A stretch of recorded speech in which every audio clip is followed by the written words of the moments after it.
17 jours. Il n'a fallu que 10 à 7 jours, un peu plus de 2 semaines, pour que la façade de l'homme de fer, du fils de Chavez, du soi-disant conducteur de victoire, s'effondre comme un château de cartes sous une averse tropicale. 17 jours. C'est le temps qu'il a fallu à Nicolas Maduro pour découvrir que sans l'appareil de propagande, sans les généraux flatteurs et sans le contrôle absolu de la réalité, il n'est rien de plus qu'un homme effrayé, vêtu d'un survêtement orange, enfermé entre 4 murs de béton à Brooklyn. Bienvenue sur le Réveil financier pour une analyse sans concession des coulisses du pouvoir. Dans cette émission, nous n'allons pas nous contenter de la surface des titres sensationnalistes. Aujourd'hui, nous allons disséquer l'anatomie d'une chute, mais surtout, nous allons révéler l'hypocrisie la plus nauséabonde que la politique latino-américaine ait connue depuis des décennies.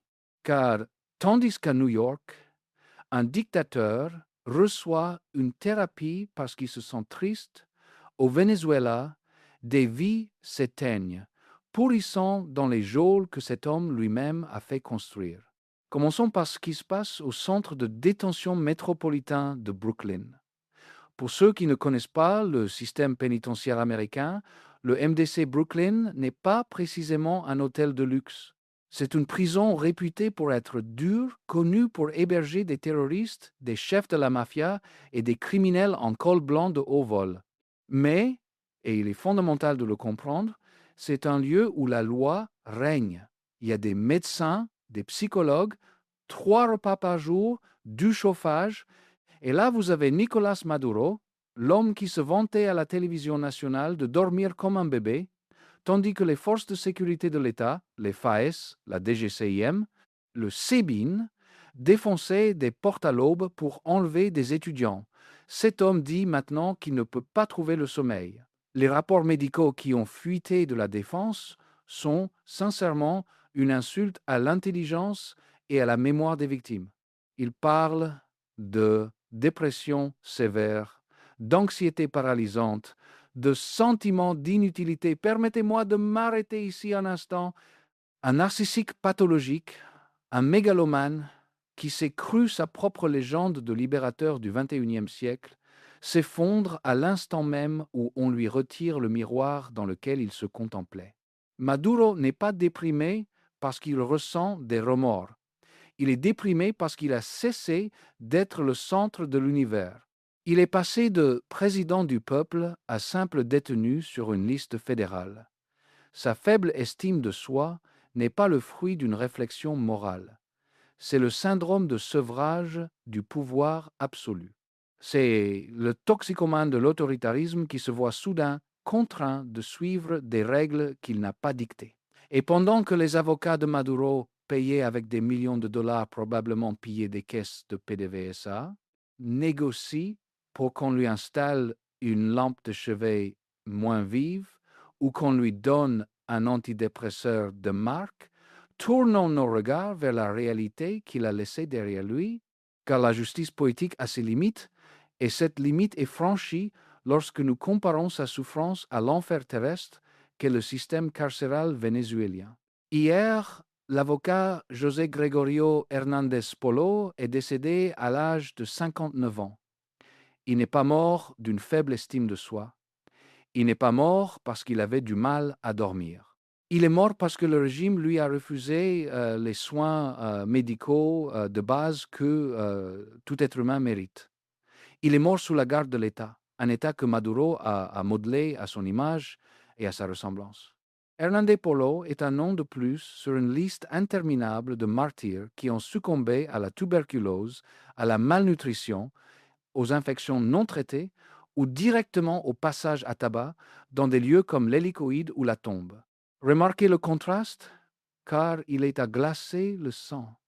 Maduro dispose d'une équipe de psychiatres évaluant sa santé mentale parce qu'il se sent triste. Hernández Polo est mort en suppliant pour une pilule, pour un médecin, pour un peu de pitié. Où est l'humanité dans tout cela? Comment est-il possible que le bourreau se voie garantir des droits humains qu'il a systématiquement violés et annulés pour ses opposants? C'est la paradoxe de la démocratie libérale jugeant des tyrans. Nous leur accordons les garanties qu'ils n'ont jamais concédées. Et même si cela nous rend moralement supérieurs, cela ne manque pas de provoquer une rage viscérale, une douleur au plus profond de nous, comme le disait cette mère dans la vidéo. Mais si la situation de Maduro est pathétique, ce qui se passe au sein du chavisme est directement shakespearien. C'est une pièce faite de trahison, de coups de poignard dans le dos et de sauve qui peut. Parlons de cette photo, cette image qui a circulé comme une traînée de poudre d'Elsie Rodriguez, euh, Jorge Rodriguez et Diosdado Cabello, la troïka de la terreur, les architectes de la répression, sont là, souriants, détendus, posant pour la caméra officielle de la vice-présidence. Savez-vous ce que cette image me transmet? Ce n'est pas de la loyauté. Ce n'est pas nous continuons à nous battre pour l'héritage. Ce que cette image crie aux quatre vents, c'est le fardeau n'est plus là. Maintenant, nous commandons. Ou pire encore, nous avons déjà négocié notre sortie. Et toi, Nicolas, tu es le sacrifice. Et ce sourire de Delcy n'est pas celui d'une révolutionnaire engagée. C'est la grimace de soulagement de celle qui sait que la DEA est venue chercher la plus grosse pièce et que peut être, seulement peut, être, elle pourra négocier un exil doré en Turquie ou dans un paradis sans extradition. La réaction des bases chavistes ne s'est pas fait attendre et elle est fascinante à observer. Pour la première fois depuis des années, nous voyons des fissures publiques dans le monolithe rouge. Camarades, effacez ça, leur dit-on. Car même le chaviste le plus endoctriné, celui qui a vraiment cru à l'histoire de la guerre économique et du blocus, se rend compte de l'obscénité que représente le fait de voir ses dirigeants rire tandis que leur commandant pourrit dans une cellule américaine. C'est la confirmation de ce que de nombreux analystes affirment depuis des années, le chavisme n'est pas une idéologie, c'est une structure criminelle hiérarchique. Et comme dans toute mafia, lorsque le capo dit tutti capi tombe, les subalternes ne pleurent pas son absence. Ils se battent pour le coffre-fort ou courent se convertir en témoins protégés. Et en parlant de structures criminelles et de méthodes mafieuses, nous devons aborder la torture non pas comme un concept abstrait, mais comme une science appliquée. Le témoignage du citoyen français Camilo Castro offre une fenêtre sur l'horreur. Imaginez un instant être enfermé dans un sous-sol inconnu. Vous ne savez pas s'il fait jour ou nuit. L'odeur d'excréments est si dense qu'on pourrait la mâcher.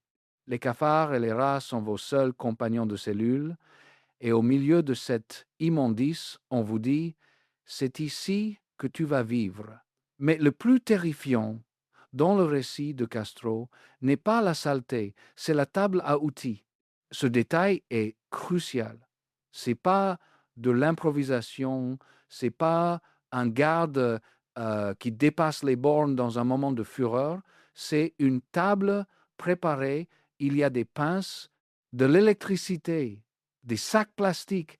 C'est l'institutionnalisation de la douleur, c'est l'État qui met des ressources, un budget et du personnel au service de la destruction de l'esprit humain. Les psychologues légistes qui ont étudié les méthodes du SEBIN et de la DGCIM parlent de torture blanche et de torture psychologique. L'objectif n'est pas toujours de tuer. Un mort ne parle pas. Un mort ne fait pas de fausses confessions à la télévision. L'objectif est de mener le sujet à ce point de rupture où la volonté se dissout, où l'on admet avoir tué Kennedy si cela permet d'arrêter la douleur ou de dormir 10 minutes. C'est cette machinerie que Maduro commandait. Et maintenant, ce même homme se plaint que la lumière de sa cellule à Brooklyn le dérange dans les yeux et qu'on a dû lui donner un masque de nuit. Un masque de nuit. On doit lui donner un masque de nuit pour que monsieur dorme. Pendant ce temps, des hommes comme Camilo Castro comptaient les jours en faisant des marques sur un mur taché de sang et d'excréments. La disproportion est si abyssale qu'elle donne le vertige et au milieu de ce chaos moral, La géopolitique entre en scène avec la subtilité d'un éléphant dans un magasin de porcelaine, Donald Trump et la fameuse carte. Écoutez, nous pourrions débattre des heures sur la véracité de l'image, sur le fait qu'elle a été générée par intelligence artificielle, qu'il s'agisse d'une provocation ou d'un ballon d'essai. Mais nous en tenir au débat technique, c'est regarder le doigt qui montre la Lune. L'important ici n'est pas le pixel, c'est le message. Lorsque un ancien président et potentiel futur président des États-Unis partage une image où le Venezuela apparaît sous la bannière étoilée, il ne fait pas une blague, il envoie un ultimatum. La doctrine de sécurité nationale américaine a changé. Il ne s'agit plus seulement de pétrole, bien que le pétrole soit toujours présent. Il s'agit de sécurité hémisphérique. La phrase «L'Iran des Caraïbes» n'est pas un slogan vide de sens. Washington observe depuis des années avec alarme comment le Venezuela est devenu une piste d'atterrissage pour le Hezbollah, pour les services de renseignement iraniens, pour les contractants militaires russes et pour l'espionnage chinois. Pour le Pentagone, le Venezuela n'est plus un problème politique latino-américain, c'est une menace existentielle dans son arrière-cour. La stratégie de Trump ou de ses conseillers est celle de l'homme fou de Nixon, mais élevé à la énième puissance. Je visiterai Caracas libre. Cette phrase est un missile direct à la ligne de flottaison du moral chaviste. Il ne dit pas «j'espère qu'elle sera libre», il dit «je la visiterai». Cela implique une certitude. Cela implique que le plan est déjà en marche et que l'issue est inévitable. Et croyez-moi, rien n'effraie plus un fonctionnaire corrompu que la certitude que le shérif va arriver en ville et qu'il sait exactement où les corps sont enterrés. Et c'est ici qu'entre en scène Vladimir Padrino López, l'éternel survivant, l'homme qui a maintenu la force armée nationale bolivarienne comme pilier fondamental de la dictature. Son discours d'hier est, comment le définir, surréaliste. Voir un général en chef en tenue de campagne parler d'autocorrection, d'humilité, de se défaire de l'orgueil comme des enfants de Dieu, est le signe de panique le plus clair que nous ayons vu jusqu'à présent. Depuis quand les militaires chavistes se soucient-ils de l'humilité chrétienne? Depuis qu'ils voient la barbe de leurs voisins brûler. Padrino López ne donne pas un sermon dominical. Il envoie un code Morse à la communauté internationale. Il dit, écoutez, je ne suis pas comme Maduro, je peux réfléchir, je peux changer, je peux être utile dans une transition. C'est le comportement classique des rats lorsque le navire prend l'eau. Soudain, tous découvrent leur conscience. Soudain, tous se rendent compte qu'il faut corriger le cap, mais que personne ne se trompe. Padrino ne cherche pas la rédemption, il cherche l'impunité. Il sait que son nom figure dans les mêmes dossiers que celui de Maduro. Il sait que la justice américaine a une cellule réservée pour lui aux mêmes dimensions que celle de son chef, et il tente désespérément de changer de scénario avant qu'il ne soit trop tard. Mais face à ce bal masqué des puissants se dresse la dignité inébranlable des victimes. Et ici, je veux m'arrêter sur la figure de Maria Corina Machado. Ce que fait cette femme est d'une audace politique et personnelle impressionnante. Alors que d'autres célèbrent prématurément, elle garde la tête froide, pas de transition avec la répression. Cette phrase est lapidaire. Elle démonte d'un coup de balai toute tentative du régime de vendre une fausse normalisation. Maria Corina comprend quelque chose que de nombreux diplomates de salon à Bruxelles ou à l'ONU ne saisissent pas. On ne peut pas négocier la démocratie avec quelqu'un qui vous pointe une arme sur la tête. Sa réunion avec l'OEA, ses déclarations fermes, son refus d'acheter le récit selon lequel le Venezuela s'est arrangé, sont l'encre morale de l'opposition. Elle sait, et le dit clairement, que la libération de quelques prisonniers politiques pour laver l'image du régime n'est pas la liberté, c'est une porte tournante. Je te libère aujourd'hui pour t'arrêter demain si tu oses parler à nouveau. Ce n'est pas la justice, c'est du chantage. Et l'exigence de fermer les centres de torture, de démanteler l'appareil répressif est la condition sine qua non pour tout avenir possible. Mais ce qui me touche le plus, ce qui donne vraiment un sens à toute cette analyse politique, c'est la voix de cet enfant relais disant, tenant la photo de sa mère. Écoutez ce nom, Relay. Elle ne devrait pas avoir à implorer la clémence d'un gouvernement. Elle devrait se soucier de ses devoirs scolaires ou jouer avec ses amis. Qu'une fillette de 10 ans doive articuler un discours politique pour demander la liberté de sa mère est la preuve définitive de l'échec moral du chavisme. Ils ont volé l'enfance à toute une génération et observé la réponse de la société, les étudiants dans la rue. Ce ne sont pas les étudiants riches de l'Est de Caracas, comme aime le dire la propagande du régime. Euh, Ce sont des jeunes de l'université centrale, des universités publiques, des enfants de travailleurs qui ont compris qu'ils n'ont pas d'avenir sous cette botte, ils ont perdu la peur. Et quand une génération perd la peur, la dictature a les jours comptés. Le régime a tenté de créer l'homme nouveau socialiste. Et qu'a-t-il obtenu? Il a obtenu une génération de jeunes sceptiques, durs, résilients et profondément antitotalitaires. Le coup leur est revenu en pleine figure de manière historique. Ils pensaient que, avec la faim et la censure, ils créeraient des sujets et ils ont créé des rebelles. Revenons aux prisonniers de Brooklyn pour boucler la boucle. La défense de Maduro demande un transfert. Ils affirment que le MDC est trop dur, que son statut de président, notez les guillemets gigantesques, exige de meilleures conditions. C'est le comble du cynisme, mais c'est aussi une fenêtre sur sa faiblesse. Maduro se croyait un homme d'État mondial, un leader du Sud global, un titan de l'histoire, et il réalise maintenant que pour le système judiciaire des États-Unis, il n'est qu'un narcotrafiquant de plus, un El Chapo avec une moustache et moins de talent pour les tunnels. La peine qui se profile est la prison à perpétuité, et je veux que vous pensiez à ce que cela signifie. C'est pas seulement mourir en prison, c'est l'irrélevance absolue, c'est disparaître de l'histoire, c'est devenir une note de bas de page sur la corruption et la cruauté. Et cela, pour un ego comme le de Maduro, est un destin pire que la mort. À ceux qui soutiennent encore le régime au Venezuela, aux juges qui signent des sentences préfabriquées, aux procureurs qui accusent sans preuve, aux lieutenants qui donnent l'ordre de tirer, regardez bien les nouvelles. Regardez votre commandant suprême demander un masque de nuit pour dormir. Regardez Padrino parler de Dieu pour sauver sa peau. Regardez les Rodriguez sourire pendant que l'édifice brûle.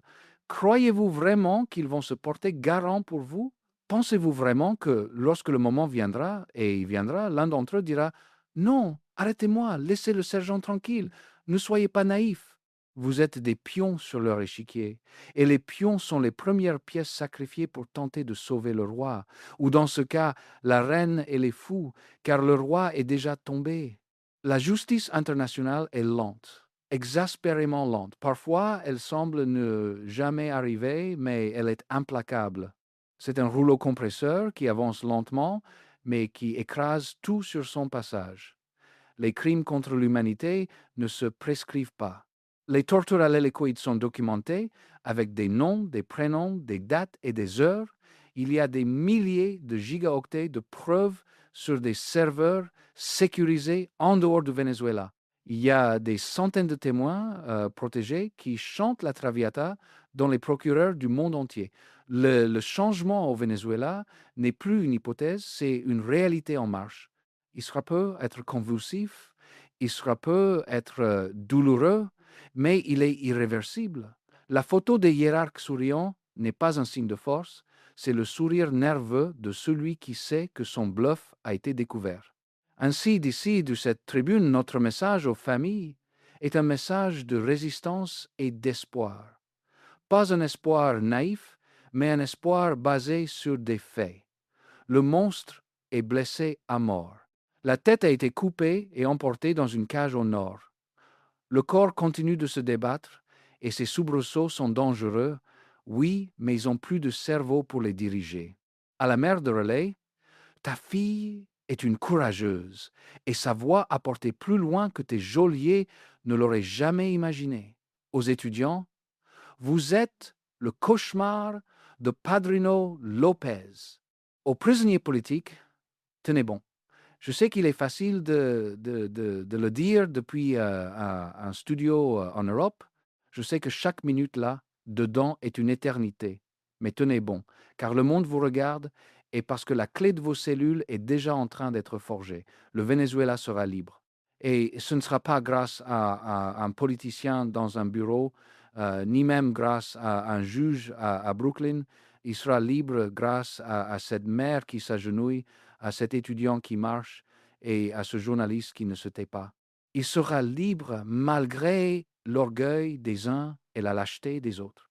Nous continuerons ici à raconter chaque étape de cet effondrement, à documenter chaque trahison et à célébrer chaque petite victoire de la dignité humaine face à la barbarie. Car la vérité, au final, est la seule chose qui nous rend libres. Et la vérité du Venezuela est en train de se révéler avec une force imparable. Et rappelez-vous, la nuit est plus sombre juste avant l'aube, mais l'aube arrive inévitablement. Bonne nuit et force, Venezuela!